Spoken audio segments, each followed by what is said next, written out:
Very very good morning friends. मैं हूँ engineer Dinesh. दोस्तों, आज का जो टॉपिक है दैट इज़ कम्युनिकेशंस। देखिए, जब हम जीवन में कोई भी साक्षात्कार देते हैं, चाहे वो सर्विसेज का हो या डे टू डे हमारा आपका इंटरेक्शन हो, ये साक्षात्कार ही तो है। या अपनी चीज़ दूसरे तक कैसे पहुंचाई जाए। मान लीजिए किसी से आप दोस्ती करना चाहते हैं और उस तक आपकी बात ही नहीं पहुंचे, तो कम्युनिकेशन का जो पहला आधार है, whether the matter has been conveyed to the person और not. Communicated process of communication तभी कंप्लीट होगी जबकि हम तक बात जो निकली है वो आप तक पहुंच भी जाए और हमारी बात का मतलब और आशय आप समझ भी जाएं। लेकिन अब हम बात करते हैं कि कम्युनिकेशन करने का बेहतर तरीका क्या है। देखिए, क्लैरिटी, बात क्लियर आप तक पहुंची कि नहीं। जो हम क्लास में पढ़ने जाते हैं या कोचिंग क्लास में जाते हैं तो टीचर जो पढ़ा रहे हैं वो हमारे तक पहुंचती तो है, लेकिन वो हमको क्लियर हुआ कि नहीं हुआ, इसीलिए हम क्लासरूम में जाते हैं। वरना हम ऑनलाइन भी पढ़ सकते हैं, सो दैट कि टीचर से हम पूछ लें अगर कोई कन्फ्यूजन है तो कम्युनिकेशन में कोई कन्फ्यूजन नहीं होना चाहिए। दूसरी चीज़ ये है कि हम अपनी बात को कम शब्दों में कैसे रखें। एक छोटा सा उदाहरण है कि एक किसी सफल IAS प्रशिक्षु से एक प्रश्न पूछा गया था कि करप्शन को कम से कम शब्दों में, करप्शन के कारणों का कम से कम शब्दों में लेके उसने कहा कि समाज में इसकी ग्राह्यता स्वीकारोक्ति ये सबसे मूल कारण। उसी तरह से एक दूसरा उदाहरण मैं बताऊं आपको कि एक वर्ल्ड फेमस साइकोलॉजिस्ट थे, साइनमैन शायद उनका नाम था। तो उसे काफ़ी साल पहले इंटरव्यू लिया गया अबाउट पॉजिटिव साइकोलॉजी और इंटरव्यू CNN पे था। उन्होंने कहा भाई देखिए, यहाँ का टाइम बड़ा इम्पॉर्टेंट है तो कम शब्दों में अपने बात रखिए। तो पहला प्रश्न पूछा गया, what is the state of positive psychology today. तो उन्होंने कहा गुड। तो इंटरव्यूअर ने कहा नहीं यार, बात तो समझ में नहीं आ रही, इससे थोड़ा एक शब्द और आपको दे देते हैं, what is the state of psychology today. तो उन्होंने कहा कि नॉट गुड। तो फिर इंटरव्यूअर कंफ्यूज हुआ, बोला तो मतलब ही आपने पलट दिया, तो एक शब्द और आपको दे देते हैं। तो उन्होंने कहा, पूछा what is the state of psychology, कहा नॉट वेरी गुड। अब देखिए, नॉट वेरी गुड से चीज़ की स्थिति ज़्यादा स्पष्ट हो जाती है, यानी कि बहुत अच्छी स्थिति नहीं है, बहुत बुरी भी नहीं है, खराब भी नहीं है, अच्छी भी नहीं है, बीच की स्थिति है। देखिए, थोड़ा सा इस विषय पर मैं आपको बताऊं कि पॉजिटिव साइकोलॉजी पे पाश्चात्य देशों में उतना काम नहीं हुआ जितना हमारे देश में पहले से ही पता है। आपको पता है कि योगा या एक ब्रीदिंग एक्सरसाइज ऐसी है हमारे यहाँ कि जिससे कि मेंटल इलनेस ख़त्म की जा सकती है। तो पर चूँकि हमारा विषय इस समय साइकोलॉजी नहीं बल्कि कम्युनिकेशन है।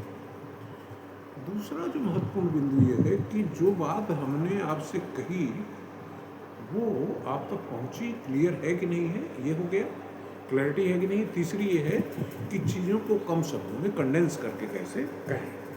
अब कंडेंस में कुछ उदाहरण मैंने आपको बताए। एक्चुअली एक और शब्द है अंग्रेजी का, उसको कहते हैं ephemeralization. In fact this word was coined by American engineer Richard Buckminster Fuller. 1938 में उन्होंने शब्द कॉइन किया था। इसका मतलब ये होता है कि जैसे नेचर है, नेचर इतनी सारी चीज़ों को, मस्तिष्क को, मुंह को, आँख, कान, नाक, सब इतने कम स्पेस में, नेचर इज़ वेरी नाइसर। तो हम अपनी बात कहने में, देखिए शब्द जब हुए, शब्द होता है वही मंत्र हो जाता है। कोई भी किताब आप पढ़ते, हमारे गुरु जी थे, वो कहते थे कि किताब में, किताब के पूरे चैप्टर से सबसे ज़्यादा महत्वपूर्ण उसका एक चैप्टर होता है, उसके बाद उससे भी ज़्यादा महत्वपूर्ण उस चैप्टर का एक पेज होता है।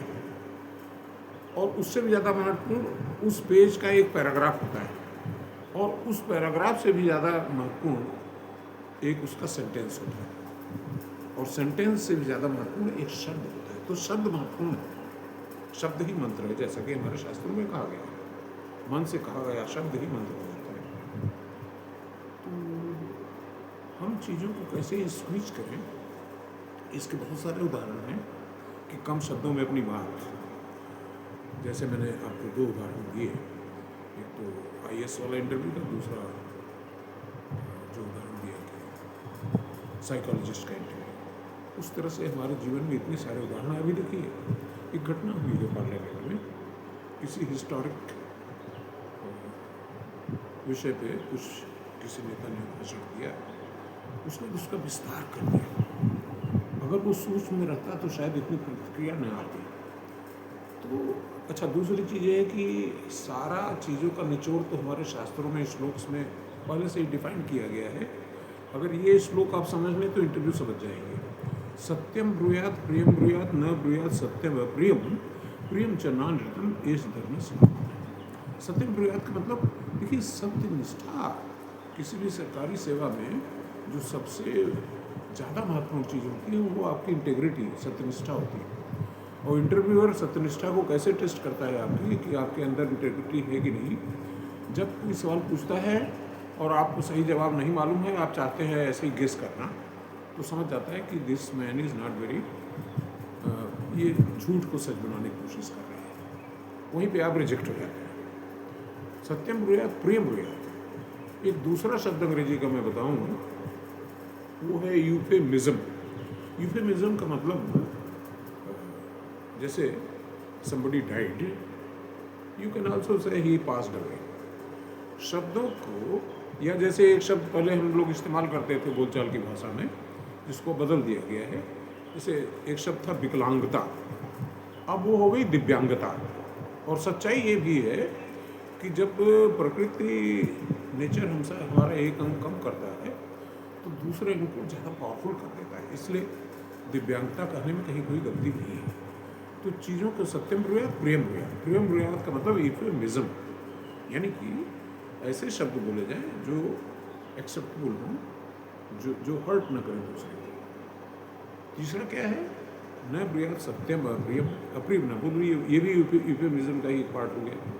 उसका चौथी चीज़ क्या है, प्रियम च नानृतम। ऐसा अगर ऐसी बातचीत हो जाए कि बोलने में अच्छी भी लगे और इसके बाद जो है सच भी।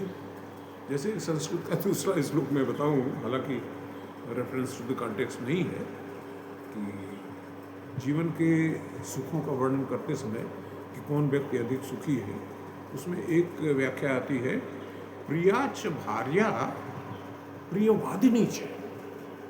यानी कि सुख का एक लक्षण ये भी है कि आपको पत्नी सुंदर मिले, लेकिन at the same time should be प्रियवादिनी, यानी कि थोड़ा सॉफ्ट स्पोकन भी हो, कर्कशा ना हो। कहने का मतलब कि हम अपने शब्दों को, अपने विचारों को इस तरीके से परोसें हैं कि वो दूसरे की भावनाओं को हर्ट न करे। ये भी this is also part of communication. तो आज के लिए कम्युनिकेशन पे इतना ही।